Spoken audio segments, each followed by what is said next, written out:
Temos agora um novo fármaco, que são os inibidores do SGLT2, dentro do nosso armamentário da insuficiência cardíaca. O interessante é que esse novo fármaco, e vem de uma maneira muito intensa, é que ele é aditivo aos benefícios até agora alcançados. Diria a você que quando nós analisamos no bloco anterior o sacubitril valsartana, esse fármaco tem um impacto semelhante no sentido do valor aditivo, para vocês entenderem a importância dele. Vejam aqui no nosso fluxograma de benefícios, os benefícios de redução de mortalidade, reduzindo morte cardiovascular, já é indicador de redução de morte súbita, reduz de internação por IC, melhora a classe funcional e a capacidade funcional dos pacientes, tem uma atuação sobre o coração, dando um efeito de cardioproteção, a gente vai ver isso mais na frente, e também um efeito de nefroproteção, que vocês sabem que tem efeito prognóstico. Todo fármaco que tem atuação cardioprotetora e nefroprotetora são fármacos que acabam espelhando na melhora ou redução de mortalidade. Muito bem, como é que ele atua? O inibidor do SGLT2, na verdade, é um inibidor de receptor do SGLT2 da família SGLT, que temos o SGLT1 e 2. Localizados em várias partes do corpo, mas focando no rim, nós teríamos os receptores SGLT2 e SGLT1 localizados no túbulo contornado proximal.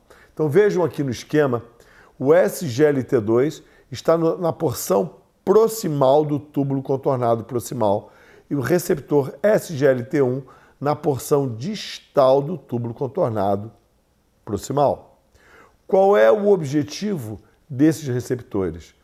A glicose filtrada no glomérulo ela é totalmente reabsorvida. Nós não temos glicosúria na urina. A capacidade de reabsorção, que é mediada por esses receptores, vai estar na dependência da concentração sérica e, consequentemente, filtrada e, consequentemente, no interior do túbulo contornado proximal de glicose. Se vocês verem ali no canto superior direito, essa absorção é um cotransporte com o sódio.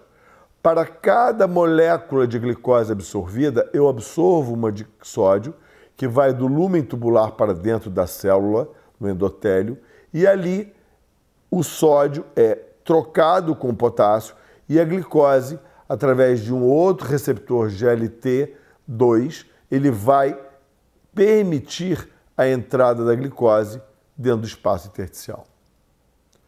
Então, praticamente, nós não temos glicosúria. Então, esse mecanismo reabsorve a glicose em conjunto com o sódio. Então, se eu tenho uma sobrecarga glicêmica, eu tenho também, ao aumentar essa reabsorção, eu também acabo aumentando a reabsorção de sódio, consequentemente de água, sobrecarga hídrica. Esse é o mecanismo usual. Essa bomba ela tem um limite de absorção. Como vocês podem ver ali, ela absorve cerca, a primeira, o do SGLT2, vejam lá, 80% a 90%, e o SGLT1, 10% a 20%. Quando eu realizo maior oferta no paciente diabético, essa bomba aumenta a sua atividade. Ela passa a trazer mais glicose, mais sódio, mais água, ambas as bombas. Elas como se hipertrofiassem, isso promove também uma agressão do endotélio. Quando nós fazemos um fármaco que é o inibidor do SGLT2, ele não bloqueia totalmente essa reabsorção, porque eu acabo oferecendo mais glicose para o receptor do SGLT1, aumentando a capacidade dele, podendo até dobrar a capacidade dele de reabsorção. Então, eu posso ter até uma reabsorção distal de cerca de até 30%.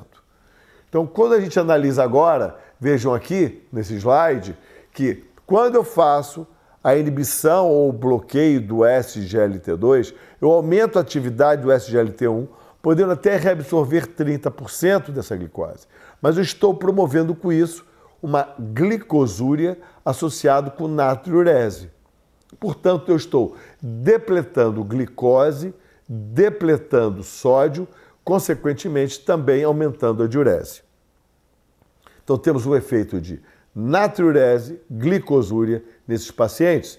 E, obviamente, uma perda de glicemia que pode até chegar a praticamente 180 gramas, o que pode dar uma perda, 70 gramas, o que pode dar uma perda de cerca de 180 gramas, o que dá cerca de 300 quilocalorias por dia. Por isso, o doente emagrece. Consequentemente, então, eu estou perdendo volume e emagrecendo, por perda de volume e depressão calórica. O que se avaliou que, na verdade, a grande perda de peso que esses doentes podem vir a ter se deve basicamente por perda de massa gorda, justamente pela perda calórica, que tende a se equilibrar ao final de 2 semanas. Mas esse é o benefício. A gente pode ver aqui que, então, na verdade, a atuação dos inibidores do SLT2, ele transcende o que inicialmente se achava, que era somente uma ação decorrente da ação da glicosúria e, consequentemente, redução do nível glicêmico e depressão de água e sal. Não, ele tem muito mais do que isso. E vocês podem ver da esquerda para a direita, tem primeiro um efeito de proteção, nefroproteção, a gente vai descrever melhor isso. Ele diminui a pressão sobre o glomérulo, com isso há uma preservação da taxa de filtração glomerular ou o efeito nefroprotetor, diminuindo a albuminúria desses doentes, diminuindo o declínio da perda da função renal. Temos também, por essa ação de natriurese e perda de volemia, uma diminuição do volume plasmático, queda da pressão arterial, elevação do hematócrito desses pacientes, diminuindo a sobrecarga sobre o coração e com uma melhora indireta da função vascular pela própria redução da glicosúria, da glicemia desses pacientes. Ao aumento da glicosúria, ela vem associado a isso uma queda do ácido úrico, diminuindo reações inflamatórias, chamado inflamoma desses doentes, ou seja, há uma redução do estímulo inflamatório desses pacientes, tem uma atuação direta sobre a bomba sódio-hidrogênio miocárdica, e essa atuação direta sobre a bomba sódio-hidrogênio miocárdica promove uma redução do cálcio intracelular do cardiomiócito, porque ele vai estar em relação com o sódio, a bomba sódio-cálcio. E ao diminuir o cálcio intracelular do cardiomiócito, eu vou estar diminuindo um efeito semelhante que o beta-bloqueador faz, ações que promovem apoptose, fibrose e arritmia.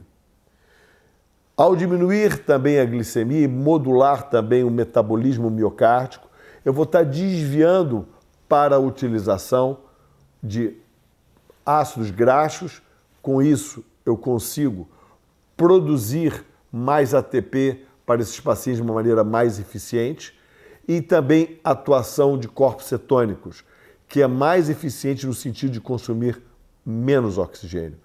Então, estou melhorando o metabolismo mitocondrial, estou diminuindo a possibilidade de proliferação de colágeno e hipertrofia, estou melhorando o desempenho miocárdico desses pacientes e o potencial arritmogênico com a utilização desse fármaco e ativação inflamatória miocárdica. Então veja o largo aspecto de atuação desse fármaco, que não somente. Então aqui está muito claro nesse esquema os benefícios sobre o miocárdio. Ele vai ter um impacto de redução de hipertrofia, que é um somatório da ação direta por redução do cálcio, o efeito pró-oncogênio e diminuição da proliferação do colágeno e da inflamação, associado com a redução da pressão arterial pela depressão da volemia intravascular e depressão de sódio, melhora do metabolismo miocárdico, consequentemente do desempenho da função cardíaca e redução de apoptose. Então, todas essas ações levam o chamado efeito cardioprotetor do coração. E temos o efeito nefroprotetor. Vejam aqui, quando vocês veem um indivíduo diabético, ele tem uma alta taxa de reabsorção e sódio, de glicose e sódio. Isso leva a uma redução do sódio distal e ativação pelo aparelho justaglomerular do sistema renina-angiotensina, levando a uma vasoconstricção da arteríola eferente desses pacientes, com dilatação da aferente por aumento da volemia, o aumento da sobrecarga ou da pressão glomerular, levando à agressão do glomérulo. Não só isso, nós já tínhamos visto antes, ao ofertar mais glicose no túbulo contornado proximal, eu aumento a atividade da bomba, tanto do SGLT1 quanto do T2. Isso acaba promovendo lesão do endotélio tubular. Quando eu uso o inibidor do SGLT2 desses doentes, eu promovo natriurese e glicosúria, eu acabo diminuindo a ativação simpática, diminuindo a ativação do sistema renina-angiotensina. Com isto, eu promovo e favoreço uma vasodilatação, vejam lá, uma vasodilatação da arteríola eferente, uma constricção da arteríola aferente por redução da volemia, e eu tenho um efeito de nefroproteção sobre o glomérulo. Por isso que vocês têm como efeito uma redução da perda da taxa de filtração glomerular. Muito bem, então, com esses efeitos fisiológicos e modificação da fisiopatologia ou etiopatogenia do paciente diabético, esse fármaco foi testado. Foi testado em pacientes com diabetes tipo 2, para ver, em associação com a metformina, na maioria deles, em pacientes que tinham uma presença, seja de doença cardiovascular, como doença coronariana, claudicação intermitente, cardiopatia hipertensiva, ou com presença de fatores de mais de 2 ou mais fatores de risco para desenvolver doença cardiovascular, então paciente diabético, hipertenso, dislipidêmico, tabágico. Foi testado o inibidor do SGLT2 para ver o impacto dele não só na redução da glicemia em associação com a metformina ou outros hipoglicemiantes, mas sobre eventos.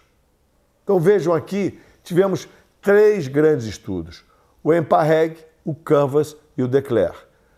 Qual a diferença entre esses estudos? O EMPA-REG se utilizou da empaglifosina, aonde aqui a grande maioria dos doentes, praticamente quase 100% deles, eram portadores de doença cardiovascular, com 4% só como referência de ter insuficiência cardíaca.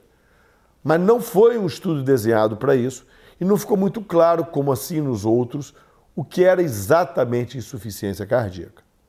Já que vocês podem ver no Canvas, já é mais equilibrado. Eu tenho aqui 65% com doença cardiovascular e 34% com fatores de risco para doença cardiovascular e 14% com história de insuficiência cardíaca. E o estudo DECLARE, com a utilização da dapaglifosina, onde espelha mais o mundo real, onde eu tenho 40% com doença cardiovascular e 60% com fator de risco e 10% com IC.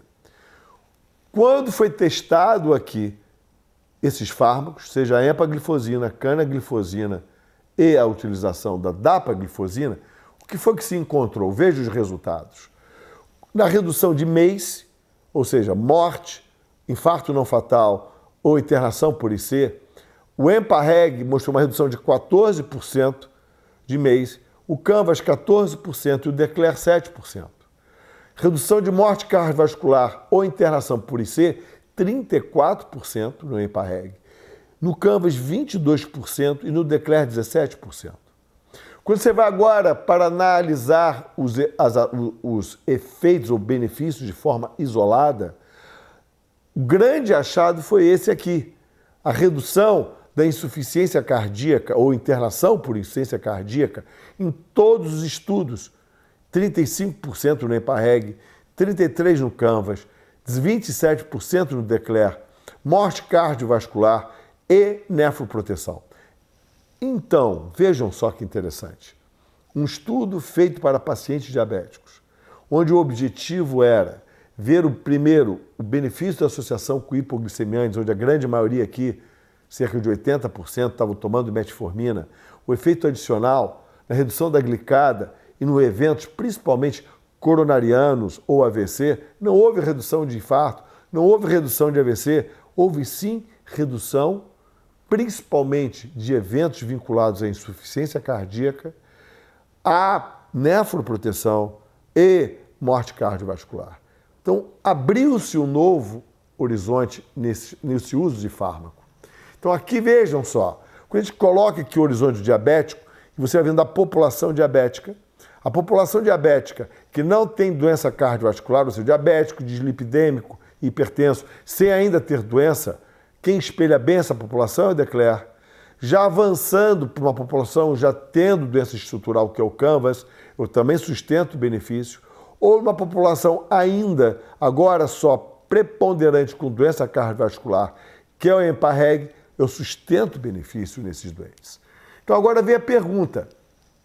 Qual pergunta?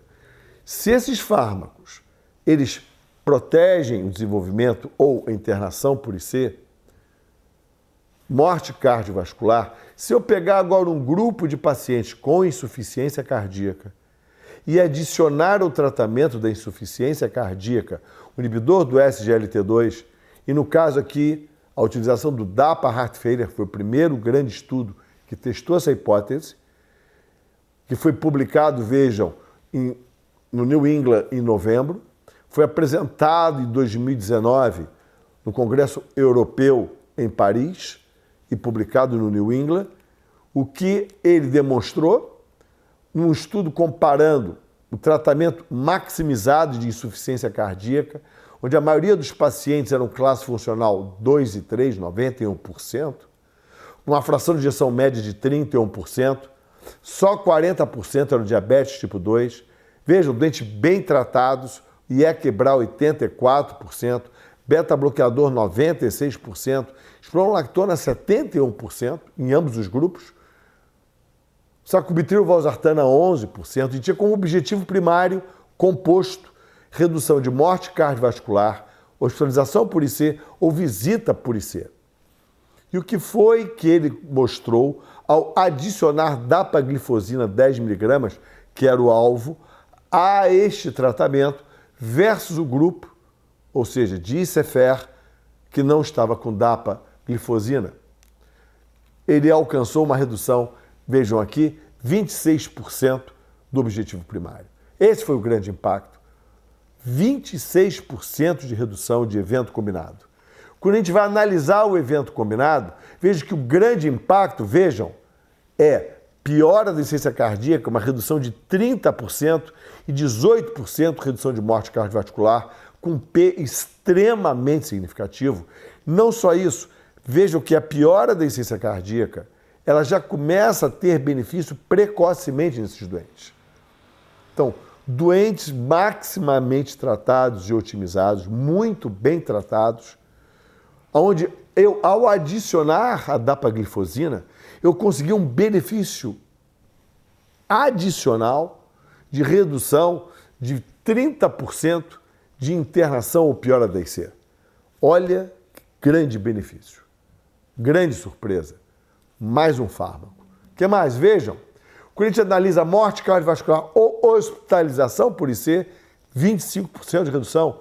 Também já abrindo no primeiro mês desses doentes, com P extremamente significativo. Como agora, observem aqui, o benefício foi independente do paciente ser ou não diabético. Ou seja, esses benefícios observados não estavam na dependência da ação dele na redução da glicada. Vale ressaltar que esses fármacos têm uma capacidade de redução de glicada em torno de 0,6, 0,8, semelhantes aos inibidores de DPP-4, e são excelentes hipoglicemiantes.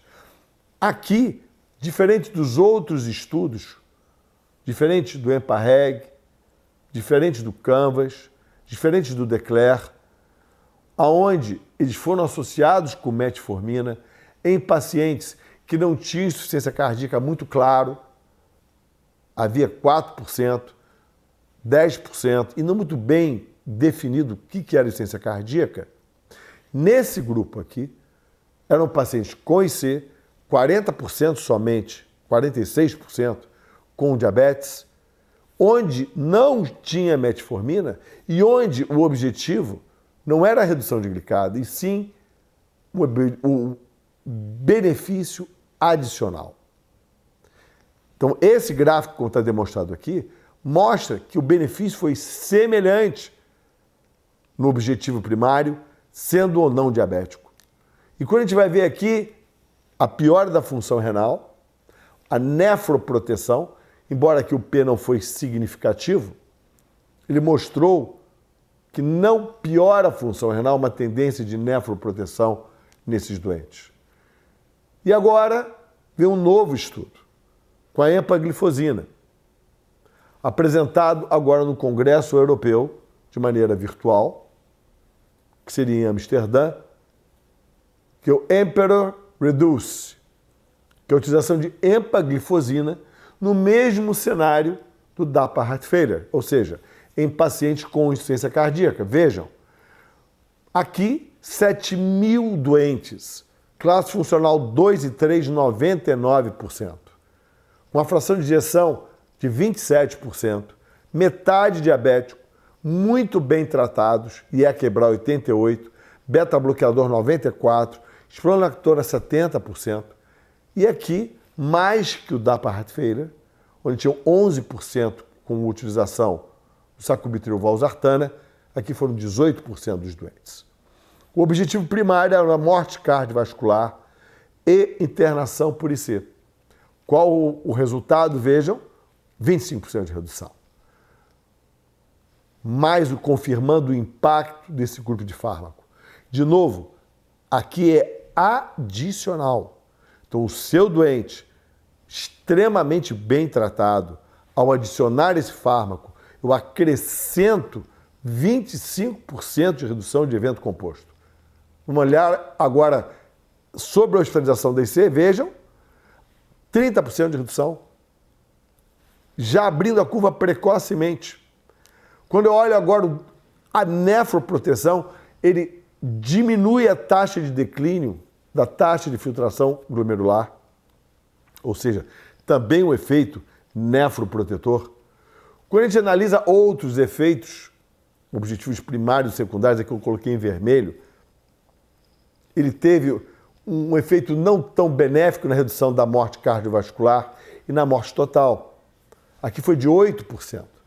Talvez porque a população aqui seja mais grave que o do DAPA Heart Failure, não tendo benefício da morte geral. Mas teve também benefícios semelhantes no que tange pela insuficiência cardíaca. Então, quando agora eu junto os dois estudos, me perguntando, será que isso é um efeito de classe? Sim, provavelmente é. E provavelmente as pequenas diferenças que nós encontramos, porque a população não é igual. Há uma grande chance desses fármacos terem pequenas particularidades de fármaco cinética, mas o efeito final, como vimos lá atrás, sobre cardioproteção, nefroproteção, melhor hemodinâmica, redução de volemia, redução de pressão arterial, alteração do metabolismo miocárdico, alteração da proliferação do colágeno de hipertrofia, de redução de inflamação sobre o coração, de endotélioproteção, este somatório, vejam aqui agora, ele se traduz com melhora. Quando a gente vê o primeiro item, comparando, vejam, é semelhante. Na redução de morte cardiovascular ou hospitalização, 25% no DAPA e no Emperor. Quando você vê a primeira hospitalização de DC ou hospitalização total, o mesmo nível de redução, 30%. Na morte é que teve essa diferença. No DAPA Heart Failure teve uma redução de cerca de 18%, enquanto que no Emperor foi em torno de 8%. Talvez seja aqui o problema de população um pouco mais grave, mais avançada, a IC não conseguiu esperar tanto benefício. Quando a gente vê agora, em termos de qualidade de vida, proteção renal, ou taxa de filtração glomerular, ou um evento substitutivo, que é o NT-proBNP, benefícios semelhantes. De cardioproteção, de prognóstico, que é o NT-proBNP também espelha isso, a cardioproteção e o prognóstico, benefícios de nefroproteção e qualidade de vida desses doentes. O que mais? Vejam aqui, sacubitril valsartana. No Emperor nós tivemos 18% dos pacientes tomando sacubitril valsartana, enquanto que no DAPA, 11%. Por isso que o efeito foi nulo. Mas quando você junta os estudos, tanto tomando quanto não tomando, vejo que há um benefício.